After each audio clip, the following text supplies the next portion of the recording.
All right, so welcome in. So let's take a look at these 6 questions, which are introductory dynamics questions related to forces. So the first one, in your own words, how would you describe a force to a 10-year-old? Well, so that's a very good, kind of a question to ask.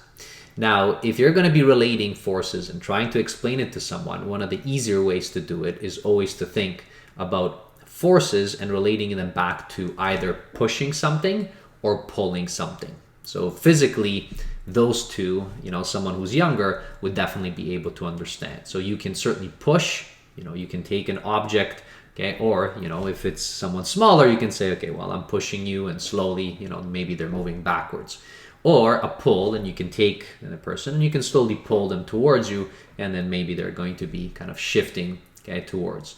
And that is basically what a force is all about. Now, those forces are utilized for a few things, and they're utilized in order to try to figure out and measure how we're going to either make objects move, or stop objects from moving, so preventing them from moving, or possibly changing direction, right? So those are the things that typically happen. Now, what I did was I actually asked the same question to ChatGPT. So ChatGPT is pretty good. So notice I asked ChatGPT, how would you explain a force to a 10-year-old? And notice it said something very similar. So imagine force like a push or a pull. When you push a toy car, guys, maybe even a better example, to make it move, or pull a door to open it, right, you're using a force. So force is what makes things start moving, stop moving, so preventing, or changing the way that they move. So this is possibly the direction. It's like the power that your muscles have to move things around. So this is actually pretty good. And I would encourage you, you can certainly talk to ChatGPT or any AI and see what they actually answer. So this one is actually a good one. So I'm going to give it a thumbs up here, for ChatGPT, in order so that the actual AI knows. All right, so that's question 1. Okay, so question number 2. So now for this one, for question 2, list the 5 most common forces captured in a free body diagram. All right, well, so if you're referring to free body diagrams, so this would be for question 2, so free body diagrams, you will notice several kind of forces that keep coming up. Now, so one of those forces, well, if you directly push or pull on something, so that typically is going to be the force which is applied force. So that's one of the forces. So we typically designate it in this way. Keep in mind it is a vector. Another force that is very common that you're going to run into, which is the force of gravity. So that is the force of gravity. And that definitely appears, so that would be downwards. So that's the earth pulling us down, or any big object, trying to pull us in. That's force of gravity. Now, if you're talking about force of gravity, then you definitely should mention the force of normal, which is the normal force, which is always perpendicular, right? So away from a surface. So that's a third one. So what's another one? Well, force of tension. So those forces of tension that you have, sometimes if you have it in a rope, right, as you pull on the rope within our muscles, if you're hanging down, there's tension, within those. So that's tension. And then, maybe, so it said 5. So I guess another very common one is the force of friction. So this force of friction can either stop, something or prevent something from moving, or it can possibly be present, when you are moving. All right, so those are very common forces indeed. So let's take a look and keep moving. Question 3, provide an example of where each force plays a role in everyday life. Okay, so if we take these forces, well, the applied force, so this one, where it actually, is utilized, even if I'm going to kind of take this in, and let's imagine a person walking, and then hopefully I can kind of knock off quite a few of these. Well, if you're walking, then you can apply a force, so with your foot against the actual ground. So you can apply the force, backwards, that you have in there, and it allows you to move forwards. And that actually happens because you have the force of friction, which is preventing your foot from sliding backwards. And, so that force of friction, is also going to try to push you, in the opposite direction. So if your foot doesn't slide against the ground, right? So it's going to apply, so your force is applied to the ground pushes you back, and then you can utilize that to move forward. So that's an example both of a force of friction, which is preventing you from sliding your foot, okay, and then the applied force, which you actually put on the ground so that you can propel yourself forward. Now, of course, another applied forces can literally be, you can take a box and push it, okay, and so that would make it move. So that would also work, or any other ones that you can think of. The force of gravity, well, that one is always present on Earth against us. You know, so if I'm sitting down, the force of gravity is trying to pull me back down. And if someone lifts the chair out of me, and then I'm certainly going to be falling towards the ground until, you know, the ground again stops me, so I don't start breaking through the ground. The force of normal, well, again, I can talk about me sitting on the chair, right? So as I'm sitting on the chair, I'm not currently falling through the chair. So the force of gravity is down, and then the force of normal is going to be perpendicular to my chair. Okay, so the chair is actually pushing back against me, and that force of gravity and force of normal are canceling each other off, and I'm staying seated in the chair. The force of tension, so force of tension, well, I like to kind of do pull-ups. So if I am pulling myself up, so if I'm kind of all the way, okay, and then maybe hanging off the bar. Now, if I'm not moving at all, right, so the gravity is trying to pull me down, and there's tension in my arms, okay, as I'm holding through, so that tension is being passed through. Another one is if you attach a rope, you know, we can think of, let's say, maybe like a boat, you know, or a small little boat, you know, it's attached to a rope. So sometimes if you've gone on to your cottage or somewhere else, you know, you'll notice that you can actually pull, right? So you can pull.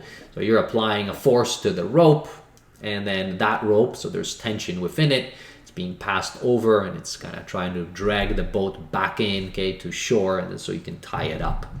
And then the force of friction that you would have, well, I mentioned, okay, that there is kind of a static way of keeping you so that the foot doesn't actually move. But of course, you know, if you take a box, okay, and you start sliding it down a ramp, well, there's force of friction, right, that you're going to go through. And actually, it's going to be an example, okay, and this is in question number 4, where you can be literally, you know, sliding against, if you've gotten into an accident. I have cycling, you know, and then you're just sliding against, okay, the pavement. It's no fun, but there's a lot of force and of friction, okay, there, which is tearing up, you know, your skin. So there you have it. So those are some examples there for you. You can use any other ones. Question 3, this is now question number 4. Okay, so we had question 2 and question 3 knocked off. So question number 4, so draw free body diagrams for the following. So you have a box which is standing still on the ground. All right, so for question number 4, so if you're going to take a box right there, so I'm going to just draw, so here's a box and it's standing still, so nothing's really happening. So really the only forces that you have is the force of gravity, which is going to be the force which is downwards. And so I'm going to designate that Fg. And then you're going to have a force of normal. Okay, so that's going to be equivalent. So force of the normal, which is going to be equivalent, so this is for 4a, to the force of gravity. These are going to equal each other. They're in opposite directions. And then this box is just standing still. There's actually no other forces, at least nothing that they tell us about. For part B, a box is pushed up a ramp at a constant acceleration. Neglect air resistance, but include friction of the surface. Okay, so well, in this particular case, so if we do have, let's say if we had this right here, so if I take this, I'm going to kind of just steal this out. Okay, so duplicate it, bring it downwards, and let's imagine that we have a ramp. Okay, so I'm going to assume that it's at some angle. So we have some angle, so let's draw kind of this particular ramp. All right, so that's our box. And now, so this force of normal is always going to be, again, perpendicular to the surface, right? So it's at 90 degrees, so it is actually kind of the way that it's been drawn. We would have, so in this case, you would have the force of gravity. Force of gravity is always downwards. So this is going to be the force of gravity, which is down towards the earth. So if you're at a ramp, you know, the earth is still trying to pull you back into the center. Now, it says that there's no air resistance and we're pushing this upwards. Okay, so you're going to have, so you can draw this. Okay, so it's going upwards. This would have been like your applied force. So force applied, and it's actually kind of moving you upwards there. And then you would have here, you would have the friction between the two, and that would have been trying to, hold or prevent you from moving. But since you're moving at a constant acceleration, then this force of friction must be smaller, right, than the applied force, okay, that you have in there. Those would be kind of the forces in the free body diagram that you have. All right, so it's not asking you to solve anything. It's just to think about which forces are present. So that would have been for B. And then for C, a cyclist who crashes and is now sliding on the pavement. Okay, so they don't give us much information here. So I'm going to kind of just borrow this out. So if you do have, I'm going to still, draw. Okay, maybe this is me. Unfortunately, this has come into my mind because of myself. So you might be moving, right? So as you're kind of, you fly off the bicycle, you might be moving in, let's say in this direction. But you're no longer applying any forces. So really, you do have some kind of a speed. But what's going to happen when you slide on, the friction is going to be preventing. Now, please remember that the force, and this is kinetic friction because we're moving, is actually in the opposite direction of the movement. So here, okay, so we would be basically pushed backwards by, or not pushed backwards, but you would have the force of friction, which is going to be opposing our movement and slowing us down. So we're going to be decelerating until we come to a stop. But since we, until we do that, there's going to be a lot of scrapes on us, guys, that we're going through. So really, that's the only one that we would have. Now, of course, you still have your force of gravity, which is going to be downwards. This is the same thing, so this is like your weight. I guess your weight's still a vector, although sometimes I'll just write it as W. So that's your weight, and then you would have your force of normal, which is upwards.